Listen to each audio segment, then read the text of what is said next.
Sinaing na tulingan. Yan. Yummy! Po ang paglilinis nitong tulingan, tinanggal ko na po yung laman loob. Saka po itong buntot daw, tinatanggal daw po. Palipitin lang.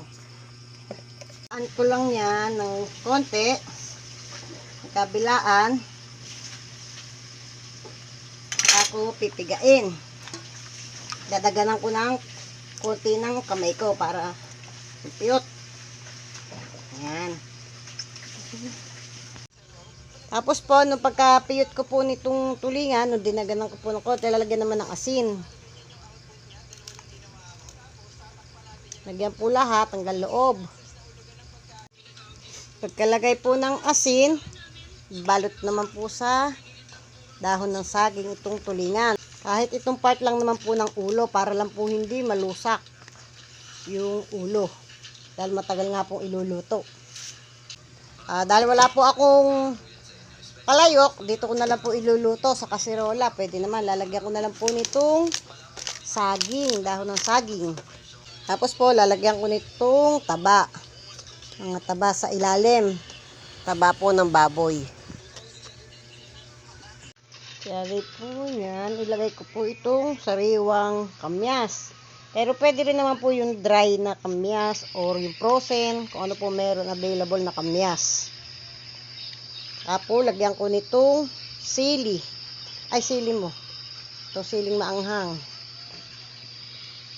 Dalawa muna. Kaya po yan, lagay na po itong isda.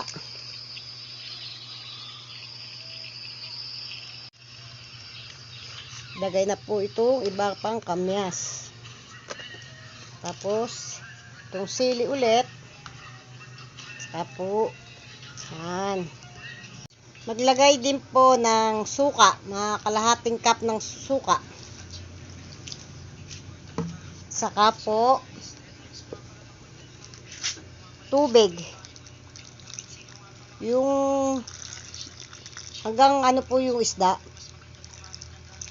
Yan, hanggang dyan. Dagdagan pa po ng konti pala yan. Dagdagan ko po. Yan, hanggang maabot po itong dalawang isda nasa, ano na yan, nasa ibabaw. Maglagay din po ng konting asin pa. Yan, takpan ko na po at pwede na pong isalang yan. Pakukuluan ko na po.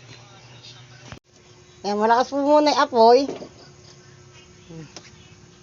Para kumulo agad. Hinaan ko po yan mamaya pagka po kumulo na. Ay, kumukulo na po. Hinaan ko na po itong apoy. Sa low heat lang po. Yan. Pakuluan ko po yan ng mga 2 to 3 hours.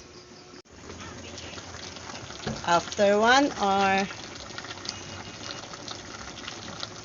ituin pa po ng 1 oras pa. Pakukuluan pa ulit ng 1 oras. Yan, after 2 hours po, wala nang ganong sabaw. Konti na lang yung sabaw niya. 2 hours ko na po niluto. Sinaing na tulingan. Sinaing na tulingan.